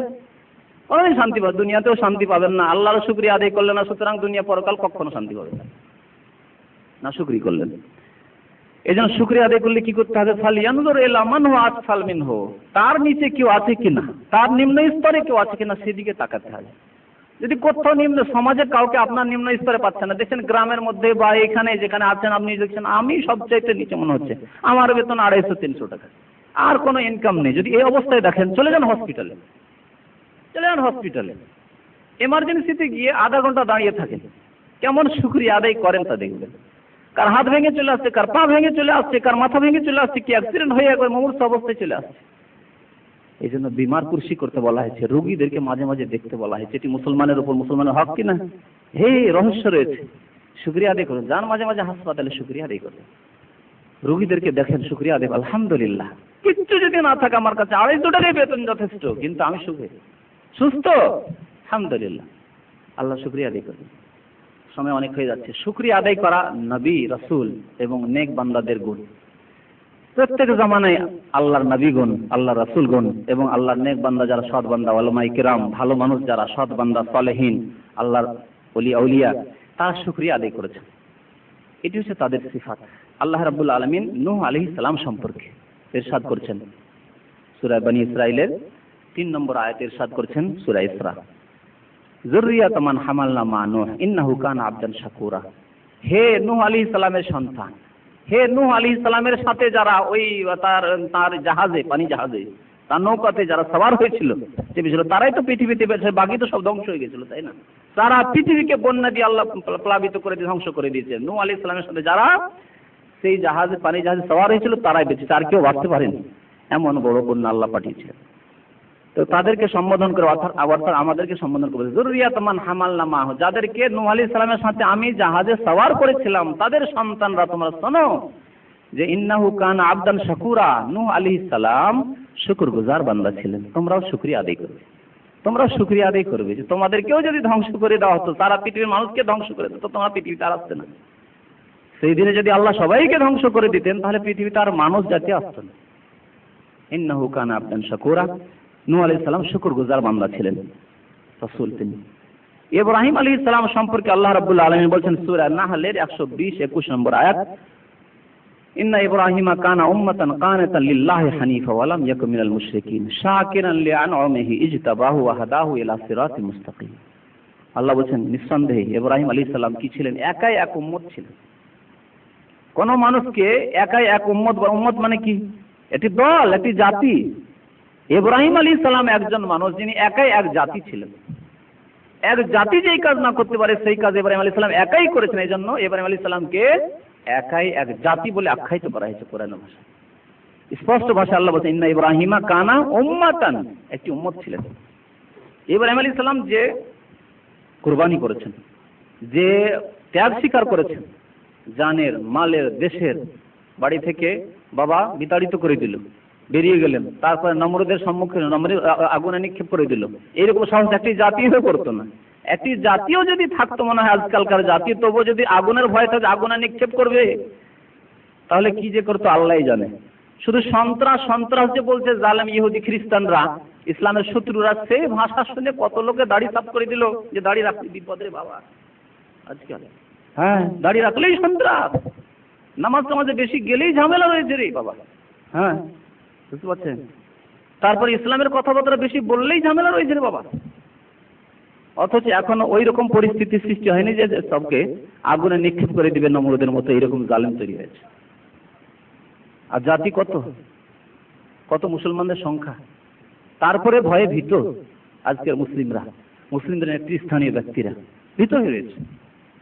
কি হবে তাদের ইমানের দুর্বলতা, কি হবে এই নিয়ে পেরেশান তারা। ইব্রাহিম আলাইহিস সালাম একাই, তা আল্লাহ বলবেন না ইব্রাহিমকে একাই উম্মত? ইন্না ইব্রাহিমা কানা উম্মাতান, একাই এক উম্মত ছিল। রাষ্ট্রনেতা, সেই রাষ্ট্রনেতার হাজার হাজার সৈনিক, তাদের কোনো রকম ভয়ভীতি নেই। আগুনে নিক্ষেপ করা হবে, হাজির, কোনো অসুবিধা নেই। আমার আল্লাহ যদি ইচ্ছা করেন আমার হেফাজত করবেন, নাহলে আমার দিনের আমাকে হেফাজত করতে হবে, আমার দিনের উপর আমাকে কায়েম থাকতে হবে, অটল থাকতে হবে। ইন্না ইব্রাহিম কানা উম্মাতান, কানেত, আনুগত্যকারী ছিলেন, লিল্লাহি হানিফা, আল্লাহর দিকেই তিনি ফিরেছিলেন, অন্য কোনো দিকে তিনি মুখ ফেরালেন। কারো সামনে শির নত করেননি, আল্লাহর সামনে শির নত করেছেন। ওয়ালাম ইয়াকুম মিনাল মুশরিকিন, তিনি মুশরিকদের অন্তর্ভুক্ত ছিলেন না। মক্কার মুশরিকরা বলতো না যে 360টি মূর্তির পূজাইটি ইব্রাহিমের ধর্ম, বলতো কি বলতো না? সেই জন্য আল্লাহ খণ্ডন করে ওয়ালাম ইয়াকুম মিনাল মুশরিকিন, ইব্রাহিম আলাইহিস সালাম তোমাদের তো মুশরিক পত্তলিক ছিলেন না। শাকিরান লিআনআমি, ইব্রাহিম আলাইহিস সালাম কি ছিলেন? আল্লাহর নিয়ামতের শুকরগুজার ছিলেন, আল্লাহর নিয়ামতের শুকরগুজার ছিলেন। আল্লাহ রাব্বুল ইব্রাহিমকে খলিল বলে নির্বাচন করলেন, খলিলুল্লাহ হয়ে গেলেন তিনি। আল্লাহর শুকরিয়া আদায় করলেন। যে কোনো সংকটের মুহূর্তে আল্লাহ রাব্বুল আলামিন ছাড়া আর কিছুই তিনি চিনলেন না। আল্লাহ ছাড়া কারো পরোয়া করলেন না, কাউকে ভয় করলেন, কোন শক্তিকে ভয় করলেন, বাতিল শক্তিকে ভয় করলেন না। আল্লাহ রাব্বুল আলামিন খলিল, অন্তরঙ্গ বন্ধু হিসাবে নির্বাচিত করলেন ইব্রাহিম আলাইহিস সালামকে এবং প্রিয় নবী মুহাম্মদুর রাসূলুল্লাহ সাল্লাল্লাহু আলাইহি ওয়াসাল্লামকে। আল্লাহ রাব্বুল আলামিন সব বান্দাদের সম্পর্কে দাউদ আলাইহিস সালামের ঘটনা এবং দাউদ আলাইহিস সালামের বংশধরদের ইবাদত, এই সব আমল, এই সম্পর্কে আলোচনা করার পরে বলছেন ইমালু আলা দাউদা শুকরা, ইমালু আলা দাউদা শুকরা ওয়া কালিলুম মিন ইবাদিয়াশ শাকুর। হে দাউদ আলাইহিস সালামের বংশধররা, তোমরা আমল করো, আমলের মাধ্যমে শুকরিয়া আদায় করো। ইমালু আলা দাউদা শুকরান, আমলের মাধ্যমে শুকরিয়া আদায় করো। তাহলে এখানে যে কথাটি বলতে চাইছি, গুরুত্বপূর্ণ কথা, যে শুকরিয়া মানে শুধু জবানের শুকরিয়া নাই, কথা দিয়ে শুকরিয়া আদায় করা নাই, বরং আমলের মাধ্যমে, ইমানের মাধ্যমে এবং ভালো কাজের মাধ্যমে শুকরিয়া আদায় করতে হবে। আল্লাহর অসন্তুষ্টির কাজ থেকে বেঁচে থাকার মাধ্যমে শুকরিয়া আদায় করতে হবে। আল্লাহর নিয়ামত নিয়ে এই নিয়ামতকে ব্যয় করব, ক্ষয় করব কোথায়? পাপের কাজে না সৎ কাজে? এর নাম শুকরিয়া। ইমান এবং নেক আমলের মাধ্যমে শুকরিয়া আদায় করতে হবে। এটি হচ্ছে সৎ বান্দাদের সিফাত। তাহলে যারা সৎ বান্দা হবে তারা আল্লাহর শুকরিয়া আদায় করবে। শুকরিয়ার অর্থ কি? শুকরিয়া মানে কি বুঝেন? শুকরিয়ার তো শাব্দিক অর্থ বুঝেন, ধন্যবাদ, থ্যাংক ইউ, শুকরিয়া হয়ে গেল, তাই না? আল্লাহ রাব্বুল আলামিনের শুকরিয়া, মানুষের শুকরিয়া আদায় করতে হয়। এর সাথে এই কথাটিও আরো মনে রাখেন যে আল্লাহ যেমন শুকরিয়া আদায় করতে হবে, মানুষ যদি কেউ ইহসান করে আপনার ওপর, আপনার সাথে সদাচরণ করে, তাহলে কি করতে হবে? মানুষেরও শুকরিয়া আদায় করতে হবে। যেহেতু নবী করিম সাল্লাল্লাহু আলাইহি ওয়াসাল্লাম একটি হাদিসে বলেছেন, মান লাম ইয়াশকুরিন নাস লাম ইয়াশকুরিল্লাহ, যে ব্যক্তি মানুষের কৃতজ্ঞতা প্রকাশ না করে, শুকরিয়া আদায় না করে, সে আল্লাহর শুকরিয়া আদায় করলো না। যে বাবা মায়ের শুকরিয়া আদায় না করলো, যে বড় ভাই তাকে লালন পালন করলো বা পড়ালো খরচ খরচা দিয়ে, তার শুকরিয়া আদায় না করলো, যে তার চাচাদের আত্মীয় স্বজন যারা, তার মামা, তার নানা, তার দাদা লালন পালন করেছে, তাদের শুকরিয়া আদায় না করলো, যে তার ইহসান কোনো সময় ঋণ দিয়ে, কোনো বিভিন্ন রকমের সাহায্য সহযোগিতা করে, চাকরির ব্যবস্থার জন্য একটি চাকরির ব্যবস্থা আপনার করে দিল, বিভিন্ন রকম ভাবে সাহায্য সহযোগিতা করলো, তার সে শুকরিয়া আদায় না করলো। যে আপনি জাহেল মূর্খ ছিলেন, আপনাকে কিছু শিখাল আপনার শিক্ষক, আপনার ওস্তাদ, যার কাছ থেকে আপনি সঠিক পথ পেলেন, তার যে শুকরিয়া আদায় না করলো, সে আল্লাহরও শুকরিয়া আদায় করলো না। মান লাম ইয়াশকুরিন নাস লাম ইয়াশকুরিল্লাহ, কেউ যদি আল্লাহর মানুষের শুকরিয়া আদায় না করে, তাহলে সে আল্লাহরও যেন শুকরিয়া আদায় করলো না। তাহলে মানুষের যদি ইহসান থাকে, শুকরিয়া আদায় করতে হবে। বাকি আল্লাহর ক্ষেত্রে আল্লাহর শুকরিয়া আদায় করতে হবে। আল্লাহর ইহসান আছে, কম থাক বেশি থাক, কারো কাছে বেশি আছে, কারো কাছে কম আছে, এটি আল্লাহর নিয়ম দুনিয়াতে। কিন্তু আল্লাহর নিয়ামত ছাড়া, আল্লাহর ইহসান ছাড়া কোনো মানুষই নেই। আছে অমুক লোকের আপনার উপর কোনো ইহসান অবদান নেই, এই কথা তো বলা যেতে পারে যে অমুক লোকের কোনো অবদান নেই, তবে অমুক লোকের আছে। কিন্তু আল্লাহ রাব্বুল আলামিনের ক্ষেত্রে এই কথা বলতে পারেন যে আমি এমন অসহায় মানুষ, সর্বহারা মানুষ, আমার কোনো আল্লাহর দান নেই, বলতে পারবেন না। সুতরাং আল্লাহর শুকরিয়া আদায় করতেই হবে, আল্লাহর শুকরিয়া ছাড়া কোনো উপায় নেই, করতেই হবে। আর আল্লাহর উপর বিশেষ ক্ষেত্রে যদি আপদ বিপদের সম্মুখীন হন, সেটি আল্লাহর পক্ষ থেকে, তারপরেও আল্লাহর প্রশংসা করতে হবে, আল্লাহর প্রশংসা করতে হবে। কিন্তু নবী করিম সাল্লাল্লাহু আলাইহি ওয়াসাল্লামের হাদিস আছে, যদি ভালো আল্লাহ নিয়ামত দান করেছেন, সুখে রয়েছেন, কোনো সুখের জিনিস পেলেন, তখন নবী করিম সাল্লাল্লাহু আলাইহি ওয়াসাল্লাম শিখিয়েছেন আলহামদুলিল্লাহিল্লাযী বিনি'মাতিহি তাতিম্মুস সালিহাত। আল্লাহর নিয়ামত দ্বারা ভালো কাজ সম্পাদিত হয়ে থাকে, আল্লাহর অনুগ্রহ নিয়ামত দ্বারা ভালো কাজ সম্পাদিত হয়ে থাকে। আর যদি কোনো কষ্টকর জিনিস দেখেন জীবনে, কষ্টকর অ্যাক্সিডেন্ট হলো, ক্ষয়ক্ষতি হলো, রোগাক্রান্ত হলেন, তারপরে কি বলতে হবে? আলহামদুলিল্লাহ আলা কুল্লি হাল, আলহামদুলিল্লাহ আলা কুল্লি হাল। সর্ব অবস্থায় আল্লাহর সমস্ত প্রশংসা শুকরিয়া, আল্লাহর প্রশংসা, আল্লাহর শুকরিয়া সর্ব অবস্থায় জ্ঞাপন করি, সুখে দুঃখে শোকে সর্বদা। তো শুকরিয়ার এমনি শাব্দিক অর্থ তো জানি, কিন্তু শুকরিয়া কাকে বলে তা শুনেন। শুকরিয়ার একটি দিক হচ্ছে যে আল্লাহ আপনার উপর ইহসান করেছেন, আপনার উপর অনুগ্রহ করেছেন, নিয়ামত দান করেছেন, তার প্রশংসা করা এবং সেগুলি নিয়ে চর্চা করা, সেগুলি কথা আলোচনা করা জবান দ্বারা,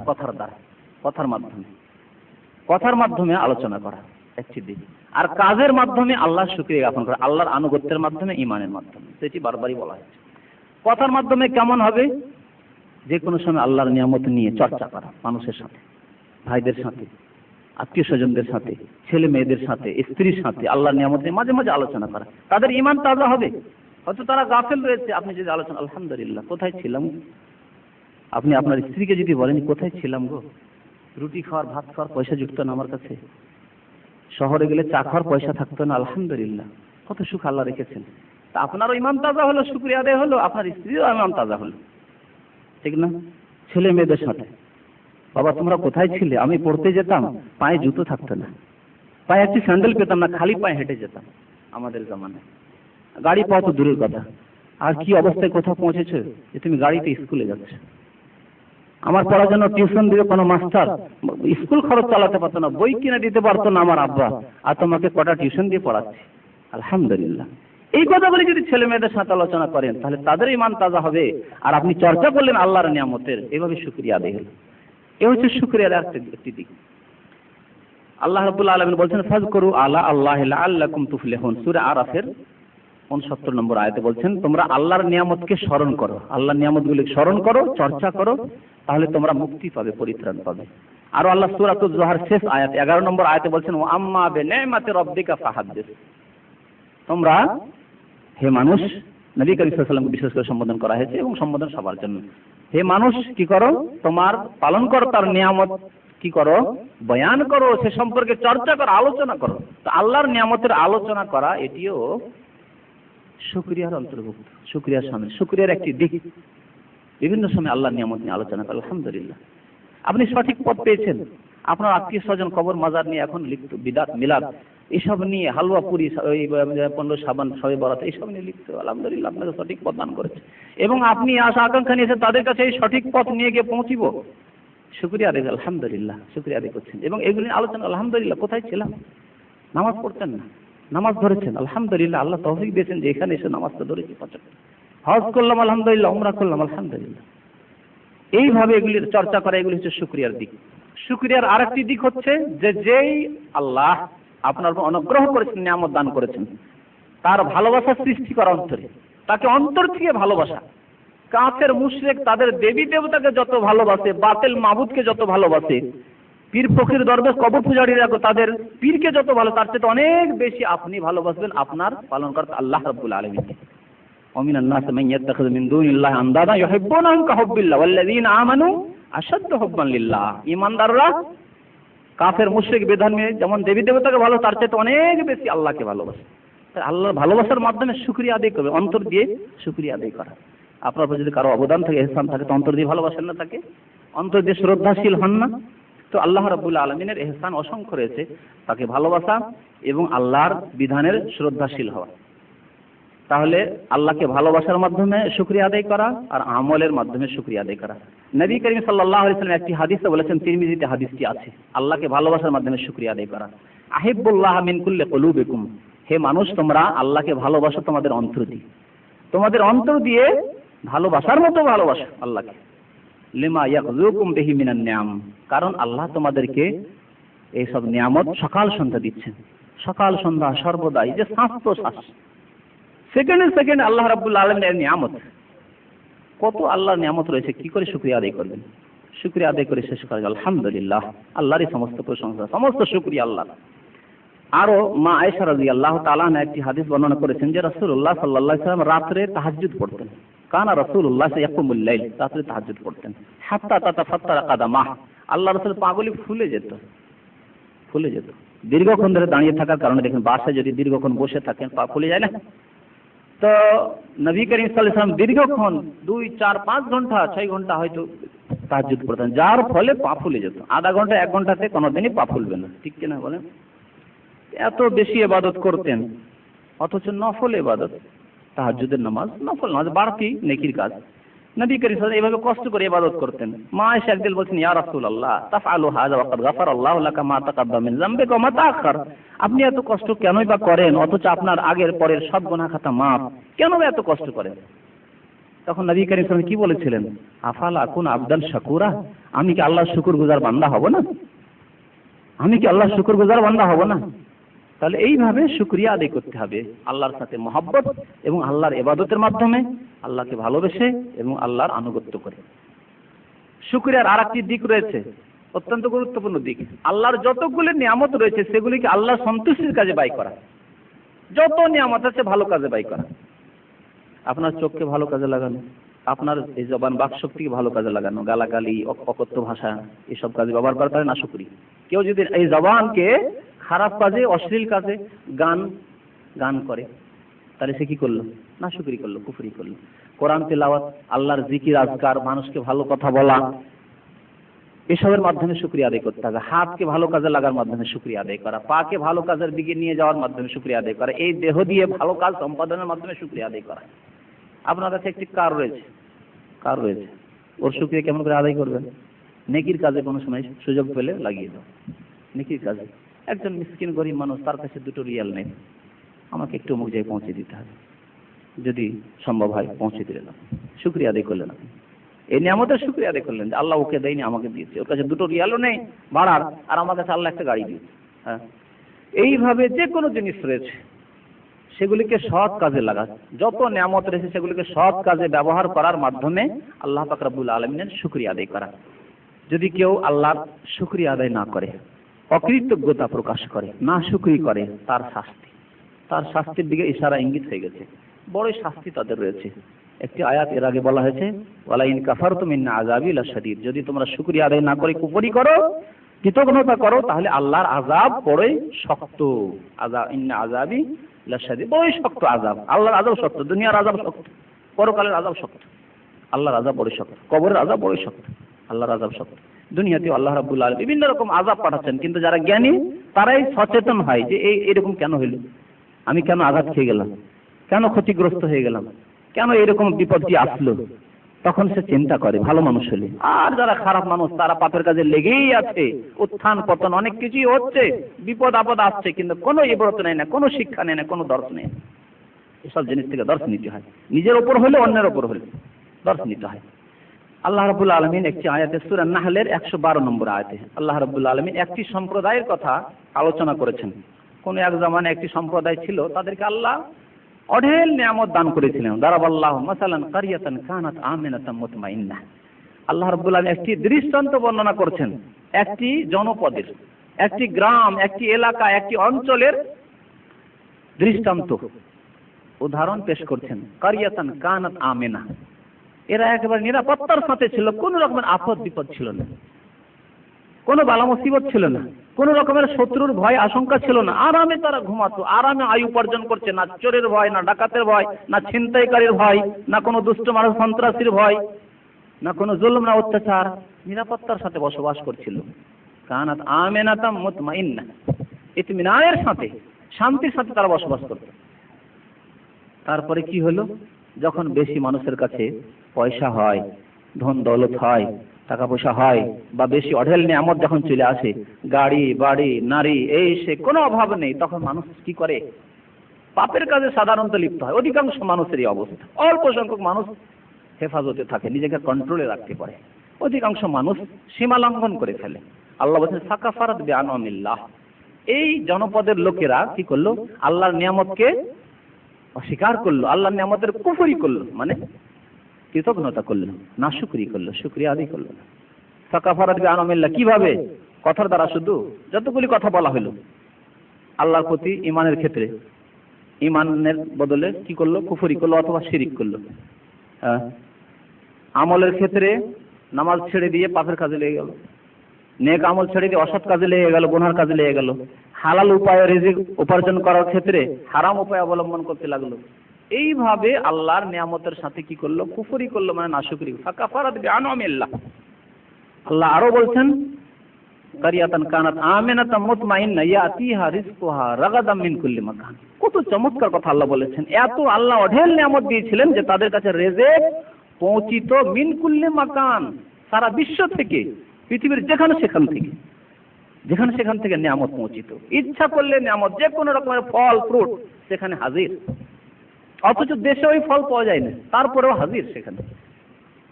আল্লাহ কিভাবে নিয়ামত দান করেন দেখছেন এখানে। হয়তো এই দেশেই ফল নেই, সেই ফল কোথায় আমেরিকাতে, কোথায় ভারতে, কোথায় কাশ্মীরে, কোথায় হয়তো আফগানিস্তানে, কোথায় জানি না কোথায় যে এই ফল উৎপন্ন হচ্ছে।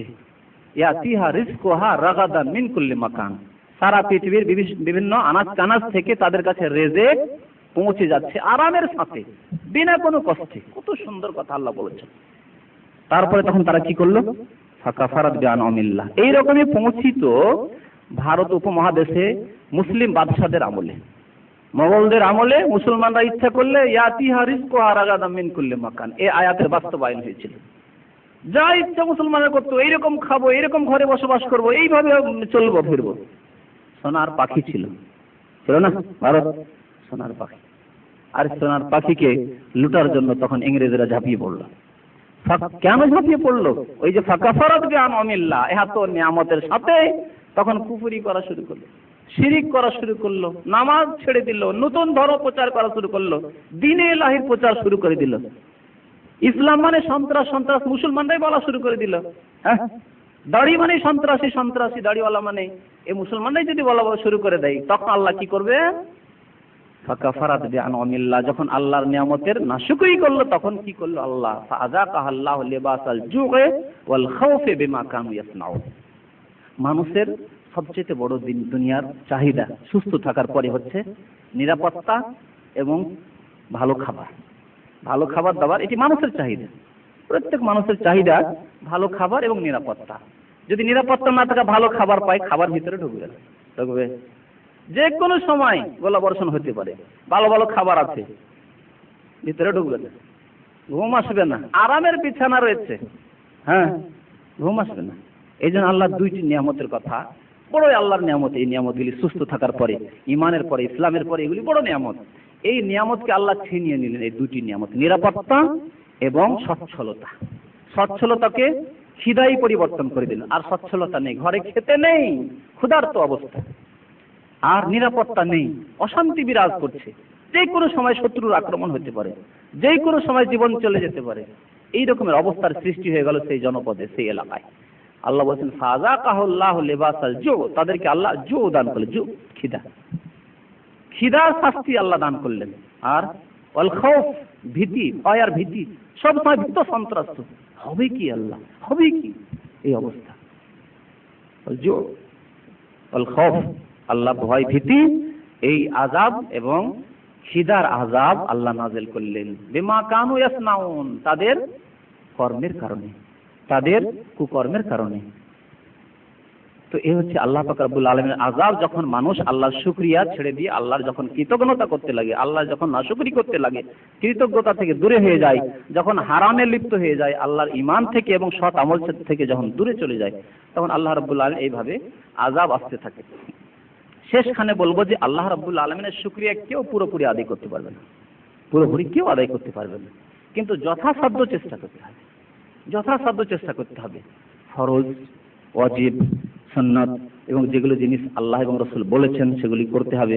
নফল খুব বেশি যদি না পারি, কমপক্ষে ফরজ, ওয়াজিব, সুন্নাত এগুলি আদায় করতে হবে এর মাধ্যমে। এবং হারাম থেকে বেঁচে থাকতে হবে, হারাম থেকে বেঁচে থাকতে হবে। অনেক জায়েজ জিনিস আছে আপনার জন্য পছন্দনীয় না, হয়তো বাঁচতে পারছেন না, সেটি করছেন, কিন্তু নাজায়েজ কাজ, হারাম কাজ করবেন না, শুকরি, তা চলবে না, হারাম কাজ করা চলবে না। এইভাবে আল্লাহর শুকরিয়া আদায় করতে হবে। শুকরিয়া সম্পর্কে আল্লাহ রাব্বুল আলামিন বলছেন যে তোমরা পুরোপুরি শুকরিয়া আদায় করতে, ওয়া ইন তাউদ্দু নি'মাতাল্লাহি লা তুহসু, আল্লাহর নিয়ামতকে গণনা করো আর যদি শুকরিয়া করো, শুকরিয়া করে শেষ করতে পারবে না, শুকরিয়া করে শেষ করতে পারবেন। সূরা নাহলের 18 নম্বর আয়াতে আল্লাহ রাব্বুল আলামিন ইরশাদ করেছেন। যখন আল্লাহ রাব্বুল আলামিনের অসংখ্য নিয়ামত রয়েছে, গুণে শেষ করতে পারবো না, তার মধ্যে সবচাইতে বড় নিয়ামত হচ্ছে হেদায়েতের নিয়ামত। ঈমানের আল্লাহ তৌফিক দিয়েছেন, আমাদেরকে আল্লাহ মুসলমান করেছেন।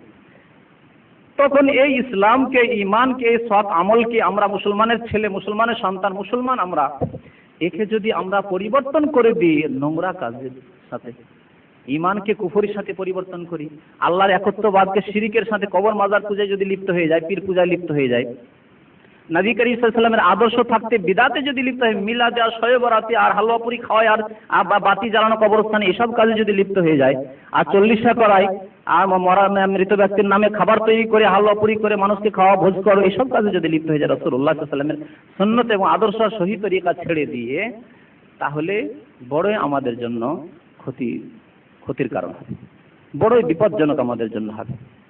সবচাইতে বড় নিয়ামত যখন আল্লাহর আনুগত্যের তৌফিক পাওয়া, ঈমান এবং সৎ আমলের তৌফিক, তখন তার উপর কায়েম থাকতে হবে। কেউ যদি একে পরিবর্তন করে, মুসলমানের ছেলে নামাজ পড়লো না, রমজান মাসে নামাজ পড়লো আর তারপরে নামাজ নেই, তাহলে সে কি করে নিজের আমলকে ধ্বংস করে দিল, নিজের আমলকে ধ্বংস করে দিল। আল্লাহ রাব্বুল আলামিন সূরা মুহাম্মাদের 33 নম্বর আয়াতে ইরশাদ করেছেন, ইয়া আইয়ুহাল্লাযীনা আমানু আতিউল্লাহ ওয়া আতিউর রাসূলা ওয়া লা তুবতিলু আমালাকুম, হে ঈমানদার মানুষেরা তোমরা আল্লাহর আনুগত্য করো, আল্লাহর কথা মানো, ওয়া আতিউর রাসূল, রাসূলের কথা মানো, রাসূলের আনুগত্য করো, আর ওয়া লা তুবতিলু আমালাকুম, তোমরা নিজের আমলকে ধ্বংস করবে না, নিজের আমলকে নষ্ট করবে না, নিজের আমলকে বাতিল করে দেবেন, ক্যান্সেল যাতে না হয়ে যায়, আগে যা করেছিল তা নষ্ট না হয়ে যায়, নিজের আমলকে ধ্বংস করবে না বা নষ্ট করবে। ওয়ালা তুবতিলু আমালাকুম, যারা রমজান মাসে ইবাদত করলো, বন্দেগী করলো, রোজা রাখলো, নামাজ পড়লো, আর তারপরে আর নামাজ নেই এই 11 মাস, তাহলে তারা কি করলো?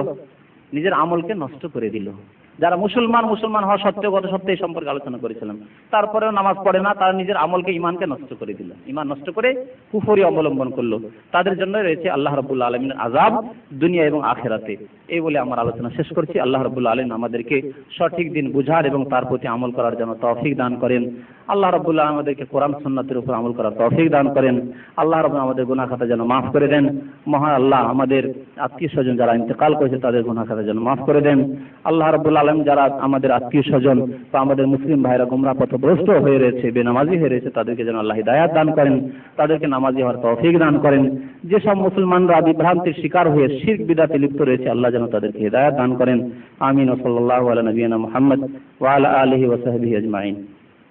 প্রশ্ন হচ্ছে যে বাম হাতের আঙ্গুল দিয়ে তাসবিহ তাহলিল করা যাবে কি না? বাম হাতে তাসবিহ তাহলিল করা ঠিক না, ডান হাত দিয়ে তাসবিহ তাহলিল করতে হবে। যেহেতু বাম হাত সম্পর্কে হাদিস আছে যে যেগুলি নোংরা কাজ, নাপাকি সাফ করা, খারাপ কাজ, সেগুলো কাজের জন্য ব্যবহার করার কথা বলা হয়েছে। আর নবী করিম সাল্লাল্লাহু আলাইহি ওয়াসাল্লাম ডান হাতকে ভালো কাজে ব্যবহার করতেন। সুতরাং ডান হাতের আঙ্গুল দিয়েই তাসবিহ করবেন। তাসবিহের মালা দিয়েও তাসবিহ করা সুন্নতের খেলাফ। সহি তরিকা হচ্ছে, এবং হাদিসেও আছে যে আঙ্গুলগুলি আল্লাহর দরবারে সাক্ষী দেবে কাল কিয়ামতে। হাত পা যে সাক্ষী দেবে না বান্দা সম্পর্কে, সূরা ইয়াসিন আরো এক জায়গায় আছে কোরআনে। তো এই ডান হাতে তাসবিহ করবেন, সুবহানাল্লাহ সুবহানাল্লাহ আলহামদুলিল্লাহ, ডান হাতের আঙ্গুল দিয়ে তাসবিহ করবেন, আর এটি হচ্ছে সুন্নত তরিকা। ভাইয়ের প্রশ্ন হচ্ছে কবরের উপর মসজিদ বা ইমারত নির্মাণ নিষেধ, কবরের উপর মসজিদ বা ঘর তৈরি করা নিষেধ, ভালো মসলা, ঠিক আছে। কিন্তু রাসূলুল্লাহ সাল্লাল্লাহু আলাইহি ওয়াসাল্লাম কবরের ওপর গম্বুজ এবং তার কবরকে মসজিদের অন্তর্ভুক্ত কেন করা হলো, এটি আপনার ধারণা ভুল।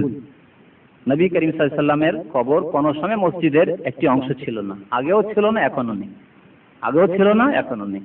বরং নবী করিম সাল্লাল্লাহু আলাইহি ওয়াসাল্লাম ইন্তেকাল হয়েছে মা আয়েশা সিদ্দিকা রাদিয়াল্লাহু তাআলা আল্লাহ রাসূলের ছোট স্ত্রী, তার ঘরে, এবং সেই ঘরেই দাফন করা হয়েছে। নবী করিম সাল্লাল্লাহু আলাইহি ওয়াসাল্লামের দাফনের ব্যাপারটি আমাদের থেকে স্বতন্ত্র।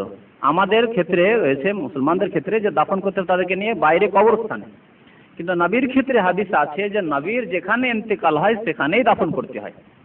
ভালো করে বুঝবেন কথাটি।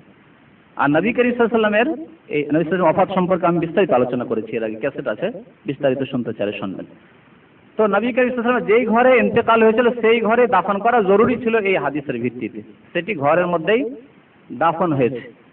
সেটি কোনো সময় মসজিদের কাজে, নামাজ পড়ার কাজে ব্যবহার হয়নি। বাকি যখন মসজিদ বড় করতে হয়েছে তখন মসজিদ হয়ে গেছে অন্যান্য দিকে, মধ্যখানে ঘরটি থেকে গেছে, এইটুকু ব্যাস। আর ঘর আগেও ছিল, সুতরাং ঘর নির্মাণ করা হয়নি, আগে থেকে ঘর ছিল, আর সেটি মসজিদ কোনো কালেই ছিল না। যারা মসজিদ নির্মাণ করে কবরের উপর, তারা এই নবীর এই অবস্থাকে বা নবীর কবরের এটি দলিল পেশ করে, তারা ভুল বুঝে, তারা গুমরাহ হয়ে গেছে। তাদেরকে আল্লাহ যেন হেদায়েত করে এবং তাদেরকে আপনারা বুঝান। মাসবুকের মাসাইল বা মাসবুকের শব্দার্থকে, মাসবুক মানে যারা নামাজ পড়তে গিয়ে পিছিয়ে যায়, 2 রাকাত 1 রাকাত নামাজ হয়ে যাওয়ার পরে যারা আসে তাদেরকে মাসবুক বলা হয়। এত লোকের এত প্রশ্ন। 2 সালাম ফেরার পরে সেজদা করবেন, সালামের পরেও সহজসিজদা আছে আর সালামের আগেও আছে। যখন ভুলে গেছেন 2 সালাম ফেরার পরেই সেজদা করবেন। কিন্তু 1 সালাম ফিরে যে আমাদের দেশে লোকেরা সহজসিজদা করে, সেটি ঠিক না। 2 মাসের সেজদায় পড়া যাবে, যে কোনো দোয়া সেজদায় পড়া যাবে।